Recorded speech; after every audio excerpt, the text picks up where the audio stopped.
Price drop on AMD's flagship GPUs. Supercars can jump now, and we have official benchmarks from Nvidia on the RTX 4070. Let's get into the hot news, everybody. I'm your Brett host. We're going to be going over the hottest tech news I can find on the internet while you enjoy your breakfast. And we're going to start off today talking about a price drop on the 7900 XTX. Now, this is not an unfamiliar territory for AMD's 7000 series GPUs. We've already seen the 7900 XT be going on sale for as much as $100 off if you look at something like the ASRock Phantom Gaming. Even the Sapphire Pulse is $80 off, except for there's a $20 promo, which makes it so that it's $110 off. The 7900 XT, just not a well-received GPU, especially when you can either get the 4070 Ti, which gives you all of Nvidia's enhancements, or you can get the 7900 XTX for just a little bit more and then be able to get all of that. But it looks like the price drop on the 7900 XT is going to be all for naught, because it's turning out that the XTX is now also decreasing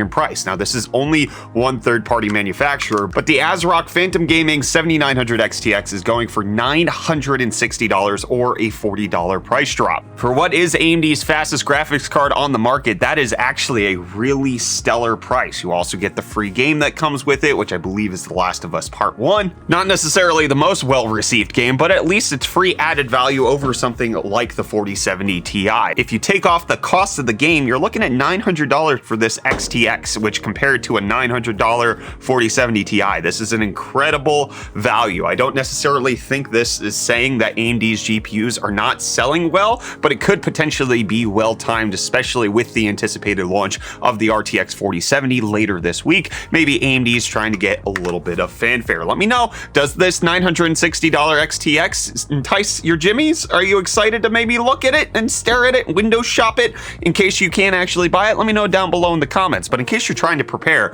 for getting that XTX, or you're trying to prepare for the RTX 4070, today's video sponsor is going to be the place to help you out, and that is Jawa, which is the marketplace that's for gamers, by gamers, making sure that you're going to be able to either sell your old PCs, your old PC equipment, or buy it from a reputable seller. Jawa has classified specifically targeted for gamers. They have a Discord community with over 8,000 members where you can discuss all of these purchases that you might be mulling over and debating what you should potentially be looking out for as you're looking to upgrade your system. But in case you're looking to get rid of your old GPU, let's say you got a 3070 with only 8 gigabytes of VRAM, you're looking to dispose of that, trying to get on to the newness, well, Jawa actually wants to buy your GPU directly from you. You can go over to their website, get a price for your graphics card, and then sell it to Jawa. You don't have to go through the hassle of listing classified, selling it to anybody besides the company. And it's not just for the latest GPUs out there either. I've tested that they'll buy my 1080 Ti, they'll buy my R9 390. I'm not selling those, I'm keeping those here in the office for future videos, but Jawa would take it if I asked them to. But if you're looking to buy a PC or PC parts, looking to sell a PC or PC parts, Jawa should be the place that you should consider first. Consider always check them out at the link in the video description. Get an offer for your graphics card, especially as we're in graphics card season. It's just going to be hot and heavy. We got a lot of details coming out about the 4060, 4050, 4070. We haven't heard a lot about the 7700 or 7800 XT, which I'm a little suspicious about by AMD. This is graphics card season. Make sure you're in ripe pickings with Jawa. Big thanks to them for sponsoring today's video. And big thanks to Intel for getting my channel off the ground way back when it came to the Skylake integrated GPUs, because I need y'all to press F in the comments right now, because it's being reported that Intel is setting the Skylake integrated GPUs to end of life. Kyler, this is so sad! What? It's so sad! Why Intel saying that as of December 2022, end of life for these integrated GPUs, and now it's only from 7th to 10th series that have driver support for their iGPUs. I used to do a whole bunch of videos way back in the day of Will It Play, testing out video games on the integrated graphics on my 6700K. I did a whole heckin' lot of these episodes, and this is how I used to do things between October 2015 and February 2016. This is how UFD tech was fledgling, and so this is not important to hardly anybody besides me right now. F in the comments if you would, please. But you know what also got UFD tech off the ground? Reece. He's been here since it's been called UFD tech.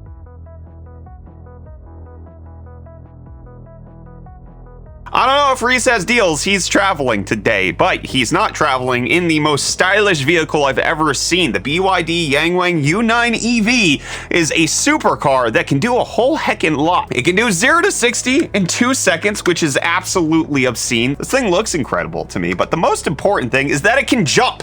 It can bounce. It has what they're calling their DieSus body control system, which allows for an intelligent damping, intelligent air body control, and intelligent hydraulics, which allows it to do really wild things that you can see in this video. You can see it rocking and rolling, but it also does a little jump ski because it can raise and lower either each wheel independently, or it can do all four at the same time. If you've ever wanted to have your $150,000 supercar just free float in the air, this is going to be the one to do it. Now, this does feel slightly like it might be an April Fool's joke that's way too late, mainly because I don't know why anybody would make this, but then also number two, the DieSus categories are CAP or CAP, which as the kids call it. Kyler, what does CAP stand for? It stands for something? What's not an April Fool's joke is YouTube rolling out new features for YouTube Premium. In case you subscribe to their ad-free version of what they present YouTube with, they've got extra features for you. Number one that they're going to bring out is enhanced 1080p, which gives you extra bitrate on the 1080p version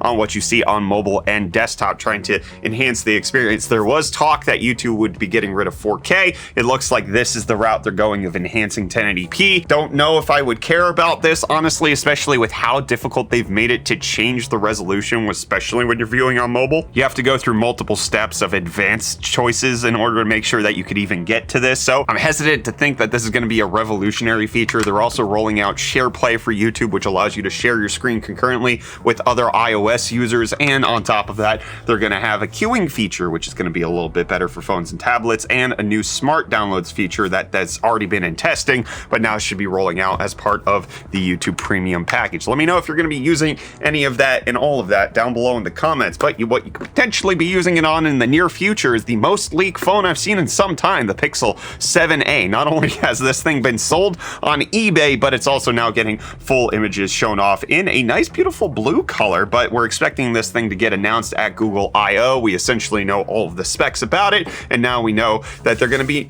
coming out in a little powder blue. And that's also what's happening with the RTX 4070. Leaks on leaks on leaks. Video Card's already reporting that it's supposed to be coming out this Thursday. It's going to be launching at a $599 price point, and they are back with more official slides of what Nvidia is going to be producing for this 4070. Now, one of the things I am curious about, Video Cards has been doing this interesting thing lately when it comes to the screenshots they've been sharing first party. They've been running it under some sort of filter. As you can see, there's a lot of banding in the colors. This has been in multiple instances. This was in the 4070 Founders Edition pictures that we saw yesterday, and I'm wondering if maybe Nvidia is doing something where they're watermarking specific things that they send out to their partners and trying to see where the leaks are happening, and if Video Cards is trying to get ahead of that by changing the images so that whenever they're posting something, they're not actually giving away the identity of the leaker who's giving them the information.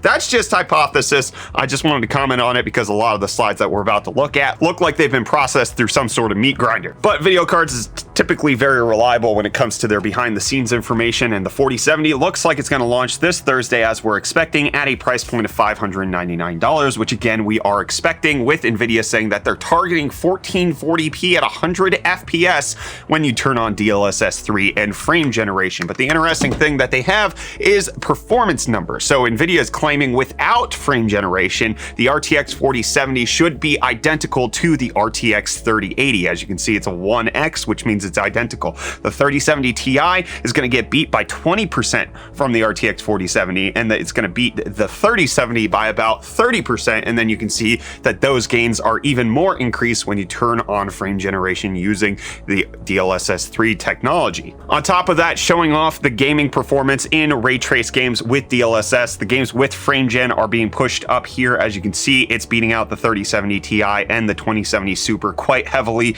The games without frame gen are actually still getting beat by the RTX 4070 in a decent amount, especially like Far Cry 6, Assassin's Creed Valhalla. The 4070 at the same price point is beating out the 3070 Ti, which is an interesting thing to note, that Nvidia in their official slides are not actually comparing the 4070 to the 3070. They're actually doing a direct price to price comparison of the 4070 to the 3070 Ti. But these numbers make it look like the 4070 should be about 15% slower than the 4070 Ti, which makes a lot of sense. However, there is a significant price cut to get it down to $599. I personally think that this is going to be a very popular card at that $599 price point, directly replacing the 3070 Ti. It is cheaper than the 3080 at launch by about $100. The 3080 right now you can find for about the price of $500 to $550 used on the open market. It has about the same amount of VRAM at 10 to 12 gigabytes, so it looks like this is just the next generation version of that, with a couple of key considerations, mostly being it's going to have better power efficiency, going to be 200 watt TGP on the Founders Edition, and so it's going to perform more efficiently than the 3080, but then you also get all of this added new technology into it, like AV1 encode, you get all this DLSS 3. It does seem like year on year, a 20% performance jump in the same price category, and then a 30% performance jump over the same name category seems to be pretty reasonable. Now, there's going to be a lot of conversation happening, and I've already seen it in the confidence of people being like, 12 gigabytes of VRAM's not enough! Yeah. That's what people are saying, and I'm just curious. Before you go spouting off the information that you got from Hardware Unboxed, is this a problem in your daily life? Are the games that you, as a viewer, are playing bound by VRAM? Do you need more than 12 gigabytes? Obviously, there is that conversation of future-proofing. Games are only going to potentially demand more and more about your graphics cards. But the thing here is, 12 gigabytes of VRAM likely is suitable for video games today. A lot of the games that you're playing, at the refresh rate, the resolution, and everything that you're trying to do, you're likely getting the most out of it. Will it potentially age the best when it comes 5 to 6 years down the road and the games are more intense? Probably not. But at the same time, is that actually a problem for you, or does that put you at the right time for you to enter into a new GPU at a good point in the upgrade cycle for you? Is the GPU going to prematurely age past your needs in the games that you play?